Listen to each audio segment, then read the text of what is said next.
Hi, my name is Pat Adams, a spiritual director and blogger about the spiritual life. The consuming interest of my life has been this: how do we live a life centered in God? And yet deeper still, who am I really? What is my purpose? How do I connect deeply with God? These are the questions I will address in this video series.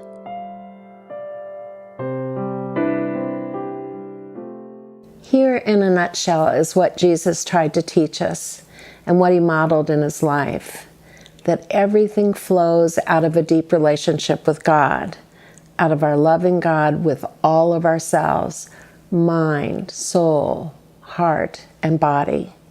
This is the great commandment, which in essence is saying that above all else, above our ego's needs, above the interior voices that are not God within us, above our family's needs, above what anyone else has ever said to us, above what the culture is saying to us, and even above what the church is saying to us, we are to put God first of all in our lives. This is what a surrender to God means. Parenthetically, I'm not down on the church. I love the church and the communities it forms. They help us stay on track with God. But the church's job is to get out of the way of wherever God is taking a person. Jesus was describing a deep dependent, as a child is dependent on his parents for sustenance and guidance, a co-creative, not passive, an enriching, sustaining, purposeful relationship with God. The relational flow is two ways. It is sustained in prayer, but the prayer is not petitions and trying to make God do things my way. The prayer is the deepest communion between us and God, sustained involvement throughout our days and nights, an engagement with God that is unending. A daily time of prayer is essential to this relationship, but throughout the days we are keeping an inner ear attuned to what the Lord is saying to us and lifting up our concerns, objections, questions like this one. I hear what you're saying, Lord, but tell me, how am I to approach it? It's a pretty constant dialogue we are to maintain with the Lord. Our part is to keep listening, to surrender to the person, the event, the thing that is before us, to be present to what is happening, to bring all our heart, mind, soul, and body to the moment and to God, to be vigilant about any deviation from God's laws within us, particularly in our attitudes, but also in our actions. We're not doing this to punish ourselves or judge ourselves. Rather, our motive is to open the door constantly to the Holy Spirit, giving him permission to enter into that part of our life to transform it.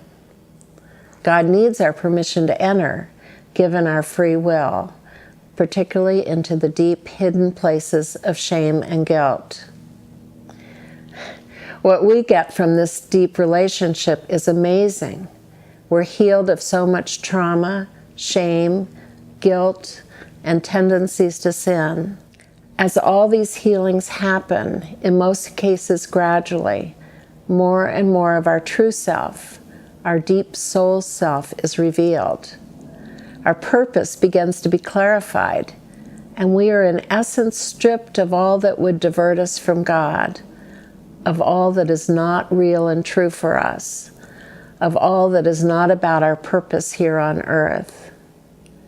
I am talking about a life centered in God, a full, fulfilling life where the love that we are experiencing from God, the flow of sustenance and needs met as they come up, the whole person loved as he or she is, forgiven and blessed, that all of this flows out from us to other people, loving, embracing, helping, forgiving, being patient with, kind to. The river of love that has just flowed from the Father to us now has to flow out to everyone else from us. For love knows no boundaries, no judgments, no expectations. It flows out to everyone. It is not stingy or contingent or dependent on the other's right actions. It just flows. It doesn't ask if this is a good person. It just flows. It doesn't discriminate. It just flows. This is the life that Jesus envisioned and modeled for us. That, in a nutshell, is what I think Jesus tried to teach us, that everything flows out of this deep relationship with God. Too often we start at the other end, with the cart before the horse. We start with following the laws. It's natural for us to do this because everything we have learned from childhood on is to first obey the rules. But this is also the basis for our big misunderstanding of Jesus' message and what he modeled. We think that by following the rules, God will love us. And the truth is that God already loves us and forgives us. No amount of rule following or good behavior on our part can make it happen. It's already true. You cannot buy God's love by being a good woman or a good man.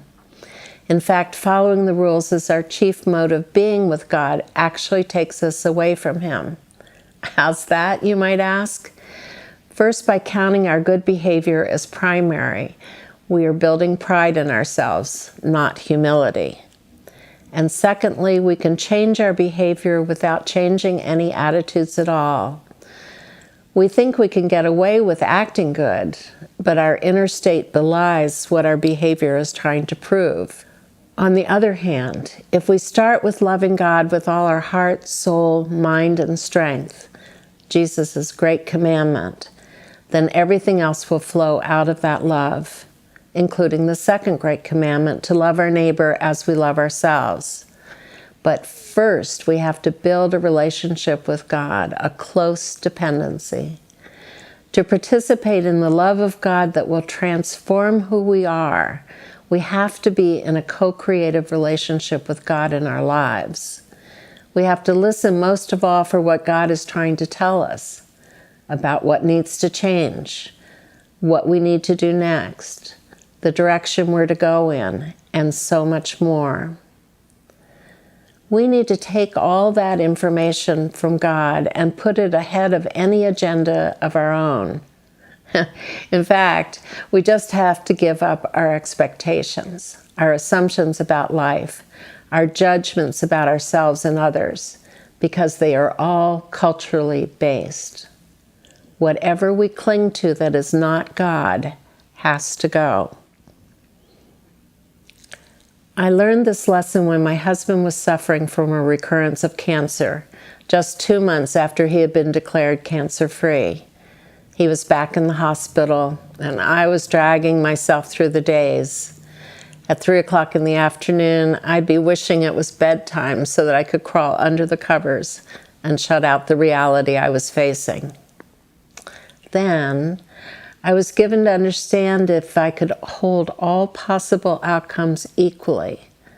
Well then, that was the message. As soon as I was able to give up clinging to his living in the healthy state I wanted him in, and to hold all outcomes equally, my energy returned, and I was filled with joy and sorrow. Then I was given the gift of faith so deep that it felt like I was the house built on rock, that nothing, not even the death of my husband, could bring me down off that rock, my faith in God. God showed me the attitude that would carry me through these days and gave me the gift of faith to sustain me. Both are with me to this day. My husband died a few weeks later, but I've been able to support and love him and our kids and our friends throughout this time. These gifts from the Lord are still with me today. In any situation, there are tons of possible outcomes. Who are we to say we have the right one in mind? In retrospect, my husband's life had been healed of all the childhood trauma he had suffered, and he had been living from his true self for some time. I think he was ready to go, had done his life's work by then. When I think of all that God taught me through my husband's illness and death, I stand in awe. Fortunately, I heard what he said. I allowed all my wishes, expectations, and assumptions about my life to fall away in favor of God being the true authority in my life. So much of our lives and how we think and feel are ruled by the culture, even the culture of the church. We cannot let what the church teaches stand in the way of God showing us what He wants us to understand. We have to let God show us who He is. Only when we've put God first, really first above everything we've been taught, can we have the dynamic relationship we were born to have.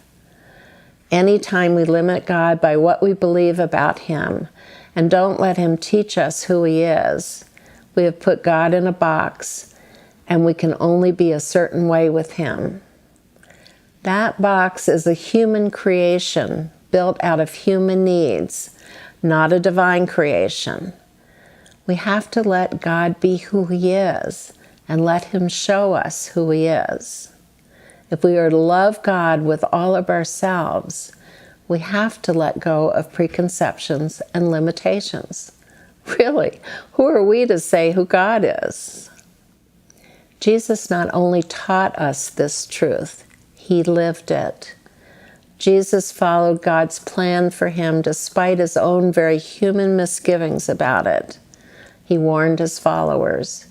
He tried to bargain with God in Gethsemane. He stood before Pilate. He carried his cross and died upon it.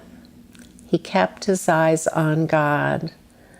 When we are truly listening to God, truly putting Him first in our lives, surrendered to what He offers us, then and only then do we no longer have to worry about God's laws, because we are resting in God's arms.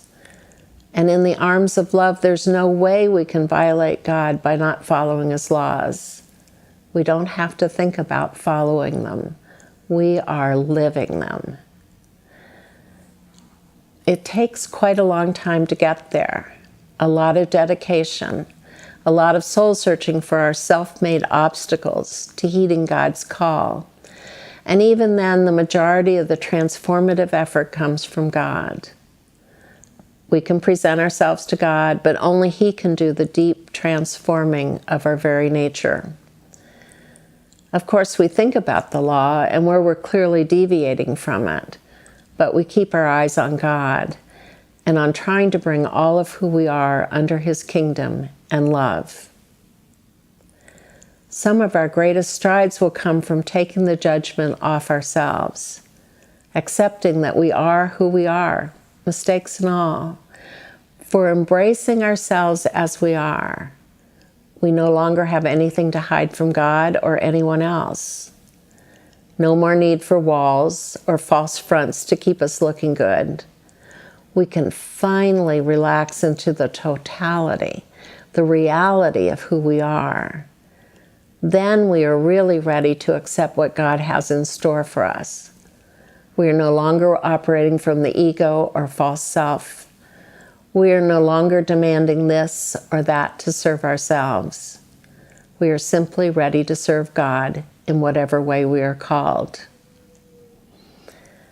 To serve God in whatever way we're called is to live in the kingdom, in God's presence and love. The kingdom is our goal and our miracle. It's the place of the greatest freedom for us, because we now live out our purpose and agenda that was implanted in us at our conception. We are no longer trying to be who we are not. We are just ourselves, doing what we were created to do. I recently worked with a recording engineer who loves his work. It's easy for him, effortless, I think, because it runs so close to the vein in which he was created. We all have that effortless, natural place. Now, fulfilling our purpose is not without challenges, but God is with us every step of the way, guiding, leading, healing, challenging, supporting, and loving. No longer is there any separation from God or from our purpose. All is integrated. All is transparent. All is love. Out of the deep relationship with God flows all else. All of Jesus' teachings flow out of the two great commandments, the Beatitudes and the rest of the Sermon on the Mount, the parables and the teachings about the kingdom. All are contained in these two commands, to love God with all of ourselves and love others. It's what he challenged the Pharisees and the scribes about. They followed the law religiously, but missed the point of the law, which is love.